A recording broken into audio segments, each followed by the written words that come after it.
হাদিস মুত্তাফাকুন আলাইহি, বুখারী মুসলিমের হাদিস শুনে আপনাদেরকে। আবু হুরায়রা রাদিয়াল্লাহু তাআলা আনহু থেকে বর্ণিত, তিনি বলছেন নবী সাল্লাল্লাহু আলাইহি ওয়াসাল্লাম বললেন, লাম্মা কাযাল্লাহুল খালকা, যখন আল্লাহ পাক রব্বুল আলামিন সমস্ত সৃষ্টির ফয়সালা করলেন, সৃষ্টি করে ফেললেন সবকে, কাতাবা ফি কিতাব, বা আল্লাহ পাক রব্বুল সৃষ্টি করার সিদ্ধান্ত নিলেন যে আমি সৃষ্টি, এই সৃষ্টি করব, ওই সৃষ্টি করে সৃষ্টি করব, কাযাল্লাহুল খালকা কাতাবা ফি কিতাবিন, তখন একটা কিতাবে লিপিতে লিখলেন, ফাহুয়া ইনদাহু, যেই কিতাব তার কাছে রয়েছে, তার কাছে রয়েছে কোথায়? ফাওকাল আরশ, আরশের উপর। ভাগ্যলিপি, হ্যাঁ, তাকদীর যাতে লেখা আছে, হ্যাঁ, সেটা কোথায় রয়েছে? ফাওকাল আরশে। তাহলে আল্লাহ কোথায় রয়েছেন? ইনদাহু, তার নিকটে ওই কিতাব রয়েছে, লিখরিটা, হ্যাঁ, বা লিপিটা, ফাওকাল আরশ, আরশের উপর, আল্লাহ পাক আরশের উপর থাকে। এই মর্মে বেশ অনেকগুলি হাদিস পেশ করার পরে, যা সময়ের স্বল্পতা যেন পেশ করছি না, যে কথাটা তিনি বলেছেন, ওয়ান নুসুসুল ওয়ারিদাতুল মুতানাওয়িআ আল মুহকামা আলা উলুবিল্লাহ আলা খালকিহি ওয়া কাউনিহি ফাওকা ইবাদিহি আল্লাতী তাকরুবু মিন 20 নাওয়ান, যেই দলিলগুলি বিভিন্ন রূপী, বিভিন্ন রকমের দলিল, আল মুহকাম, স্পষ্ট, কিসের উপর? আলা উলুবিল্লাহ আলা খালকিহি, আল্লাহ পাকের সৃষ্টির ঊর্ধ্বে আল্লাহ পাক রব্বুল আলামিন, ওয়া কাউনু ফাওকা ইবাদিহি, সমস্ত বান্দা, সমস্ত সৃষ্টির আল্লাহ পাক ওপরে। এই বিষয়ে যে দলিলগুলি রয়েছে সেগুলি ধরন যদি বলি, আল্লাতী তাকরুবু মিন 20 নাওয়ান, কাছাকাছি 20 ধরনের দলিল রয়েছে। 20টি দলিল না, কত ধরনের দলিল? 20 ধরনের, এক এক ধরনের কয়েকটি করে দলিল রয়েছে। আর কতটি দলিল হতে পারে ওটা শেষখানে, ধরনগুলি সময় তো শেষ হতে যাচ্ছে, না হলে একটু শোনাইতাম।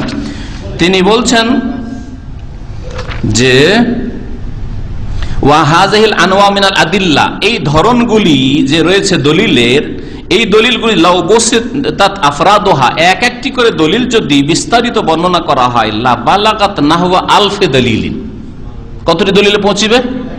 1000টি দলিলে পৌঁছিবে। কিসের দলিল? প্রমাণ যে আল্লাহ পাক আরশে আজিমে সমুন্নত, আল্লাহ সর্বত্র বিরাজমান নন। কে বলছেন? হানাফি বড় আলেম, যিনি আকীদাতে হানাফি, ফিকহে হানাফি, ওই রকম লোক হানাফি যিনি, তিনি বলছেন। এই দলিলগুলির ধরন সম্পর্কে 5-10 মিনিট চলবে না, শেষ করব।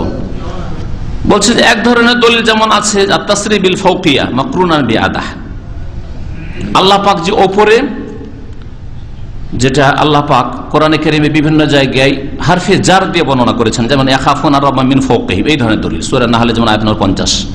দ্বিতীয় দলিল, ফাওক শব্দটি ওপরে আল্লাহ পাক রব্বুল ব্যবহার হয়েছে সরাসরি, বিনা কোনো হারফে জার দিয়া, যেমন ওয়াল কাহির ফাওকা ইবাদিহি, এই দুটি দলিল আগে বললাম। তৃতীয় দলিল আত-তাসরিহ বিল উরুজ ইলাইহি, আল্লাহর দিকে চড়িয়ে নিয়ে যাওয়া হয়, এরকম আয়াত আছে না নেই কোরআন হাদিসে? হ্যাঁ, আছে না? তারজুল মালাইকাতু ওয়ার রূহ ইলাইহি, সূরা মাআরিজ আয়াত নম্বর 4, ফেরেশতাগণ আর রূহ আর জিবরিল ফেরেশতা তার কাছে কি করে? আরোহণ করে। আরাজা ইয়ারজু, মেরাজ বলা হয় সিঁড়িকে, উঠে যায়, চড়ে যায়।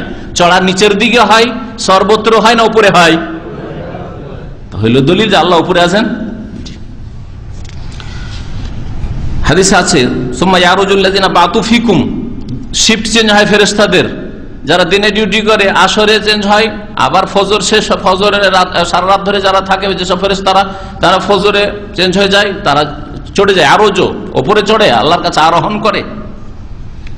আল্লাহ পাক তখন তাদেরকে জিজ্ঞাসা করেন, আমার বান্দাদেরকে কি অবস্থায় ছেড়ে আসলে। চতুর্থ ধরনের দলিল সৌদ, এটাও চড়ার শব্দ, ইয়াসআদু ইলাইহি ইয়াসআদুল কালিমুত তাইয়্যিব, আল্লাহর কাছে ভালো কথা উঠিয়ে নিয়ে যা, উন্নীত করা হয়, সাদা। তাহলে বোঝা গেল ভালো কথাগুলি, নেক আমলগুলি কোন দিকে যায়? আল্লাহ সর্বত্র বিরাজমান হলে সর্বত্র ঘোরাঘুরি করে। হ্যাঁ, আল্লাহ সর্বত্র বিরাজমান, সুতরাং নেক আমলগুলি সর্বত্র ঘোরাঘুরি করে নাকি? আল্লাহ বলছেন, তা তো বলছেন না, আল্লাহ বলছেন ইলাইহি ইয়াসআদুল কালিমুত তাইয়্যিব ওয়াল আমালুস সালিহু ইয়ারফাউ।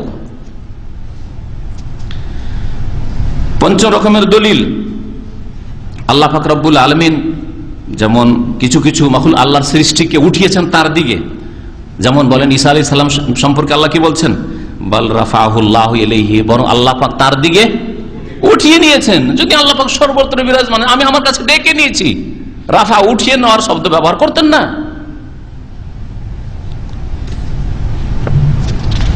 আল্লাহ বলছেন হে ঈসা ইন্নী মুতাওয়াফিকা, তোমাকে আমি গ্রহণ করবো, ওয়া রাফিউকা ইলাইয়া, আমার কাছে উঠিয়ে দেবো। সূরা আলে ইমরান আয়াত নম্বর 55। ষষ্ঠ রকমের দলিল আল্লাহ পাক রব্বুল আলামিনের সর্বোচ্চ হওয়ার দলিল বহু আয়াতে রয়েছে। আল আলী, তিনি আল আলী, উলুগুন মানে ওপর, হ্যাঁ, তো আল আলী যিনি সবকিছুর ঊর্ধ্বে, তিনি আল আলী, ওয়া হুয়াল আলিউল আযীম, ওয়া হুয়াল আলিউল কবীর, ইন্নাহু আলিয়্যুন হাকীম, এরকম বহু আয়াত রয়েছে কোরআনে কারীমে। তারপরে এই ধরনের দলিল বহু কোরআনে কারীমে রয়েছে, রাসূলের হাদিসে রয়েছে যে কিতাব কোরআনে কারীম কি হয়েছে, নাযিল হয়েছে। নাযিল হওয়া মানে কি বাংলায়? অবতরণ করা, নেমে আসা। ওপরের দিকে নামে না নিচের দিকে নামে? তাহলে আল্লাহর কাছ থেকে ইন্না আনজালনাহু, আমি নাযিল করেছি কোরআন, হ্যাঁ নাযিল করেছি। তাহলে বোঝা গেল আল্লাহ ওপরে, আর ওপর থেকে কোরআনে কারীম নাযিল হয়েছে।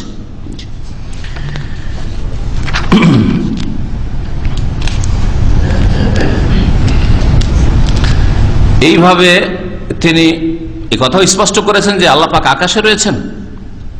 আমিনতুম মান ফিস সামায়ে, তোমরা কি নির্ভীক, ভয় করো না সেই সত্তাকে যিনি কোথায় রয়েছেন? আকাশে রয়েছেন। বলছেন যে তারপরে কোরআনে কারীমের অনেকগুলি আয়াত রয়েছে যেগুলিতে বলা হয়েছে যে আত-তাসরি বিল ইস্তিওয়া মাকরুন বিআদা আলা মুখতাসান বিল আরশ, আল্লাহ পাক আরশে সমুন্নত। ওয়া হুয়াল্লাযী খালাকাস সামাওয়াতি ওয়াল আরদা ফি সিত্তাতি আইয়ামিন সুম্মা ইস্তাওয়া আলাল আরশ, আল্লাহ আরশে সমুন্নত। এইভাবে আল্লাহ পাক বেশ কিছু আয়াত কোরআনে কারীম নাযিল করেছেন। আল্লাহ পাক রব্বুল আলামিনের কাছে যখন দোয়া করে, আর এক রকমের দলিল যে আল্লাহর কাছে দোয়া করলে হাত উঠাই, রাফির আইদি ইলাল্লাহ তাআলা, আল্লাহর কাছে যখন বান্দারা হাত উঠায়, রাফা হাত উঠাই, যদি আল্লাহ সর্বত্র বিরাজমান তা হাত উঠাই কেন বলবে? হ্যাঁ, এরকম করেন না, এরকম করেন, হাত উঠিয়ে দোয়া করে, মনটা উপর দিকে যায় যে আল্লাহর কাছ থেকে চাইছে, আল্লাহ উর্দে। আল্লাহ পাকরা প্রত্যেক রাত্রে প্রথম আসমানে দুনিয়া নেমে আসেন, স্পষ্ট হাদিসে। এইভাবে নবী করিম সাল্লাল্লাহু আলাইহি সাল্লাম যখন আরাফার মাঠে বক্তব্য করেন তখন বললেন, দেখো আনতুম মাসউলুন আন্নী, তোমাদেরকে আমার সম্পর্কে জিজ্ঞাসা করা হবে। ফামা আনতুম কাইলুন, তোমরা কি বলবে আমার সম্পর্কে? আমি কি তোমাদেরকে দিন পৌঁছে দিয়েছি? কারণ আশহাদু আন্নাকা কাদ বাল্লাগতা ওয়া আদ্দাইতা ওয়া নাসাহতা, আপনি আপনার দায়িত্ব আদায় করে দিয়েছেন, আপনি পৌঁছে দিয়েছেন, আপনি আমাদের হিতাকাঙ্ক্ষী নসিহত উপদেশ যথেষ্ট করে দিয়েছেন। ফারাফা ইসবাহুল কারিমা ইলাস সামা, আকাশের দিকে হাত উঠালেন রাসূলুল্লাহ, হাতের আঙ্গুল উঠালেন আর বললেন আল্লাহুম্মা শাহাদ, হে আল্লাহ তুমি সাক্ষী দাও, হে আল্লাহ সাক্ষী দাও। কি প্রমাণ করে? যে আল্লাহ ওপরে। এইভাবে নবী করিম সাল্লাল্লাহু আলাইহি ওয়াসাল্লাম হাদিসে রয়েছে আইনা দি আইনা আল্লাহ, আল্লাহ কোথায় রয়েছে। এইভাবে নবী করিম সাল্লাল্লাহু আলাইহি ওয়াসাল্লাম ঈমানের সাক্ষী দিয়েছেন ওই দাসীর জন্য যে বলেছিল যে ফিস সামায়ে। আল্লাহ পাক রব্বুল আলামিনের এই রকমের আরো অনেক দলিল রয়েছে যে যা সংক্ষেপ আমি করে দিলাম। তারপরে ইবনে আবিল ইজ আল হানাফি, এই আকীদা তাহাবিয়ার কিতাবটি এত সুন্দর কিতাব, আর এই কিতাবটি আজকাল অনেক হানাফি দেওবন্দি মাদ্রাসায় পড়াতে শুরু করেছে। অনেকগুলি বাংলাদেশে ভারতের দেওবন্দি মাদ্রাসায় এই আকীদা তাহাবিয়া, এটা ইমাম তাহাবির লেখা, আর এর সারা ভাষ্য হানাফি, মানে সত্যিকার হানাফি তার লেখা। আকীদার ক্ষেত্রে মাতুরিদি আর আশারি মতবাদে বিশ্বাসী নন, না ইমাম তাহাবি না ইবনে আবিল ইজ হানাফি, গীতা পড়াতে শুরু করেছে। তিনি লিখছেন এখানে এই দলিলের ধরনগুলি পেশ করার পরে বলছেন, ফামান নাফাল উলুয়া মিনাল জাহমিয়া, যারা আল্লাহ পাক রব্বুল আলামিনের সুউচ্চ সুমহান আর সর্বঊর্ধ্বে হওয়াটাকে অস্বীকার করে, জাহমিয়া হোক অথবা সুফি ভণ্ডরা হোক, সর্বত্র বিরাজমান, সবকিছুতে আমার মধ্যে অবতরণ করে এসছে, যত সুন্দর মানুষ দেখবেন তার মধ্যে আল্লাহ, এগুলি কুফরি কথা। ওয়াহদাতুল ওজুদের আর হলুলের আকীদা যা সুফিদের মধ্যে ছড়িয়ে রয়েছে, যারা নিজেদেরকে হানাফি বলে। বলছেন ইবনে আবিল ইজ আল হানাফি, ফাহুয়া ফিরআউনি, সে হচ্ছে ফেরাউনি। সে কি? কেন ফেরাউনি বললে? এই জন্য যে ফেরাউন বলেছিল যে হামান, হে হামান তার মন্ত্রীকে, ইবনে আলী সারহান, আমার একটা অট্টালিকা তৈরি করো, লাআল্লি আবলুগুল আসবাব আসবাবাস সামাওয়াত, তাহলে আমি আকাশ পথে পৌঁছিব। ফাআত্তালিয়া ইলা ইলাহি মূসা, আর তারপরে মূসার কোথায় যে এলা আছে, রব আছে, তাকে দেখব। এ কথা বলে সাব্যস্ত রেখেছিল সে ফেরাউন? না, বলছে ওয়া ইন্নী লাআযুন্নুহু কাযিবা, আর মূসাকে মনে করি যে মিথ্যাবাদী। মূসা যে বলছে যে রাব্বুনাল্লাযী ফিস সামায়ে, আমার আল্লাহ আকাশে রয়েছেন, এই কথাই লাআযুন্নুহু কাযিবান, মূসা মিথ্যুক। মূসাকে মিথ্যুক কে বলেছিল? ফেরাউন বলেছিল। আর এটাই যদি কেউ বলে আল্লাহ সর্বত্র বিরাজমান, সবকিছুতে বিরাজমান, আল্লাহ আরো সে নন, তাহলে সে ফেরাউনি হইল না? সেই জন্য ইবনে আবিল ইজ আল হানাফি বলছেন ফাহুয়া ফিরআউনিয়ুন, সে ফেরাউনি। ওমান আসবাতাহু, আর যে এটা মানবে যে আল্লাহ আরশে আজিমে সমুন্নত, আল্লাহর মতো, ফাহুয়া মুসাউইয়ুন মুহাম্মাদিয়ুন, সে মুসা আলাইহিস সালামের অনুসারী আর সে হচ্ছে মুহাম্মদ সাল্লাল্লাহু আলাইহি ওয়াসাল্লামের অনুসারী মুহাম্মাদি। কত সুন্দর কথা, তার কোরআন এবং হাদিস সম্বলিত কথা। এই আকীদাই ছিল ইমাম আবু হানিফা রাহমাতুল্লাহ আলাইহি। আর এই দিনের দিকে, এই সহিহ আকীদার দিকে আমরা দাওয়াত দিচ্ছি, বুঝার চেষ্টা করবেন আর হক বাতিলের মাঝে পার্থক্য করার চেষ্টা করবেন। আল্লাহ পাক রব্বুল আলামিন যেন বুঝার তৌফিক দান করেন, আল্লাহ পাক সহিহ আকীদা গ্রহণের তৌফিক যেন দান করেন, আল্লাহ পাক রব্বুল আলামিন যেন আমাদেরকে হিদায়াত দান করেন, আল্লাহ পাক যেন আমাদের গুমরাহির পথে না ঠেলে দেন। রব্বানা লা তুযিগ কুলুবানা বা'দা ইয হাদাইতানা ওয়া হাব লানা মিন লাদুনকা রাহমাতান ইন্নাকা আনতাল ওয়াহ্হাব।